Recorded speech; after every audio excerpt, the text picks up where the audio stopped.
Slichot et la halachot chazak ou baruch rabotai. Tête, aujourd'hui dans le mois de Heshvan. Tête, c'est la tête aussi en hébreu. C'est la Iloula de Rosh. Vous avez entendu parler du Rosh, Rabbeinu Asher, un des grands commentaires sur la Torah, sur le Talmud. On remonte à peu près 1150, juste après l'époque de Rashi. Et comme en ce moment on est en pleine guerre aussi en Israël, on a besoin chacun de renforcer sa tête, le roche et le cœur. Alors on va essayer de partager un message de sa part qui est lié avec la paracha de cette semaine. Vous avez bien remarqué que la paracha, Lech Lecha, Dieu il dit à Abraham, tu vas quitter ton pays, tu vas quitter tes amis, tu vas quitter ta famille et tu vas voir, je vais te donner des enfants. La parnassa va gaddela shemecha, tout le monde ils vont te connaître. Mais nous on va voir la suite. Quel âge il a, vous m'avez dit hier, 75 ans. Pas évident de faire les valises, de tout quitter, que nous en ce moment on dit l'inverse aujourd'hui. Reste avec ta famille, reste en Israël, que là Dieu le dit, va, quitte. Et il arrive en Israël, et qu'est-ce qui s'est marqué tout de suite? Vaïra'av Baaretz, la famine. Elle est où la parnassa? Il croyait qu'il va venir, il a tout. Les enfants, il a eu tout de suite ou pas Abraham? Pas du tout, il fallait attendre combien? 24 ans encore. Et après, son nom, c'est pas son nom qui est connu, c'est Lot qui est connu un peu partout. Donc tout ce que Dieu il a promis, il a eu tout de suite ou pas? Non. Et dans la paracha, on voit toutes les étapes. Justement, à Roche, dans la tête, je crois qu'on a un grand message pour nous, parce que nous, on veut tout et tout de suite.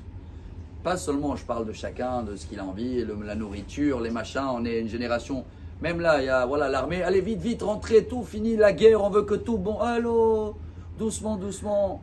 Les promesses de Dieu qui nous promet depuis toujours, et qu'on sera toujours là, et que Israël, si Dieu veut, ça va être l'endroit le plus sécurité du monde. C'est promis, oui, ça va se faire, oui. Combien de temps? On a le temps. Voilà, Dieu, il sait c'est quoi le temps, et Abraham, sans aucune raison, Rabotai. Voilà ce qu'il dit le Rosh, et aussi Rabbi Chaim Ben Attar, le Chaim Akadosh, il parle de ça aussi. Abraham, quand il a fait ses valises, c'était ni pour la raison d'avoir des enfants, ni pour la raison d'avoir la parnassa, ou pour juste parce que Dieu il a dit, vas-y et je serai avec toi.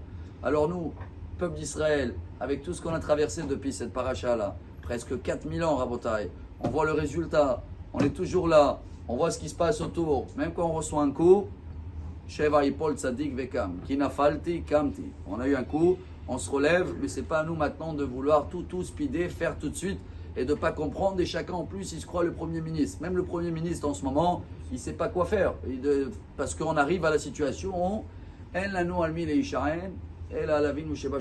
on comprend que tout vient d'Hachem, alors voilà le message de la paracha de Lech Lecha, voilà le message du Rosh. Si vous allumez une bougie pour lui parce que c'est Saïloula, rappelez-vous qu'on doit avoir ces contacts avec la tête, le roche et avec le cœur aussi. On dit toujours Emouna et Simcha. Quand tu as confiance, tu sais que tout vient de Dieu. Et avec la tête, tu analyses et tu sais que ça met du temps des fois parce qu'il y a des calculs qu'on ne comprend pas. Dès que tu as fait le contact, le téléphone avec le roche et le lève, donc tu as la Emouna et la Simcha. C'est le Aleph Bet. Emouna, Be Simcha. Excellente journée et que des bonnes nouvelles. Amar Abelazar.